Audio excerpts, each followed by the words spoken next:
Hello বন্ধুরা, আজকে নতুন একটা রেসিপি নিয়ে আপনাদের সাথে সামনে হাজির হলাম।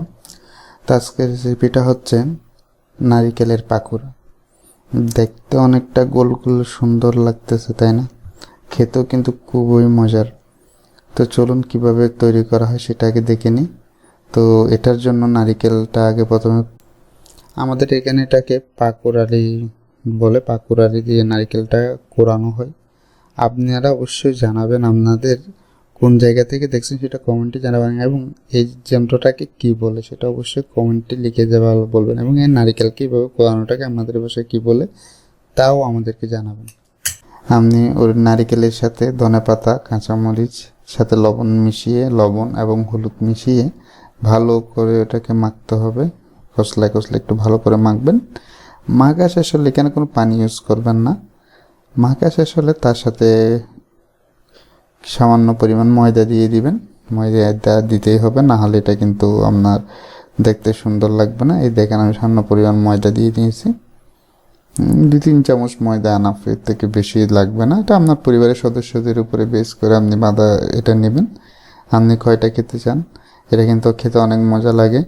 তো এটা জনে খেতে বসলে 2-4টা না খেলে কিন্তু তার পেট ভরলেও মন ভরবে না। এটা কিন্তু অনেক মজার একটা পাকোড়া।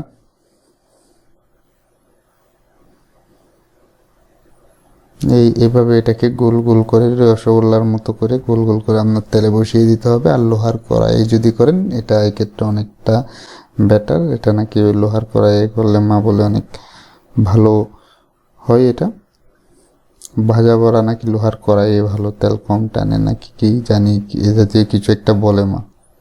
তো এইভাবে এগুলো বসিয়ে দিবেন। তারপর এগুলোকে, এটা কিন্তু বাছতে একটু হিসেব করে বাছতে হবে, না হলে হবে না। এটাকে কিন্তু চারিপাশে লাল করতে হবে। তো সেজন্য এখন এভাবে এক পাশ লাল হয়ে উঠলে তারপরে অন্য পাশ ঘুরিয়ে ঘুরিয়ে এটাকে বলের মতো হবে অনেকটা। এটা দেখতে লাড্ডুর মতো হবে, মিষ্টি।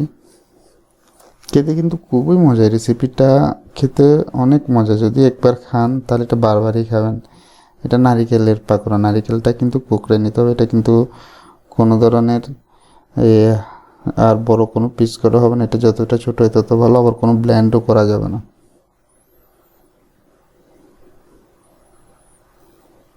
এভাবে একটু ভালো করে সুন্দর করে নেড়ে নেবেন। একদম সুন্দর করে যখন লাল টুসটুসে হয়ে যাবে তখন এটা আপনি কড়াই থেকে নামিয়ে নিয়ে রাখবেন। নেমে জাস্ট গরম গরম কিছুর সাথে চস বা যেগুলো চস লাগে না, এমনিতেই দিলে খেয়ে ফেলবে সবাই। অনেক মজার কিন্তু এই পকোড়াটা। ধন্যবাদ সবাইকে। আমাদের ভিডিওটি ভালো লাগলে অবশ্যই লাইক, ফলো এবং শেয়ার করে আমাদের পাশে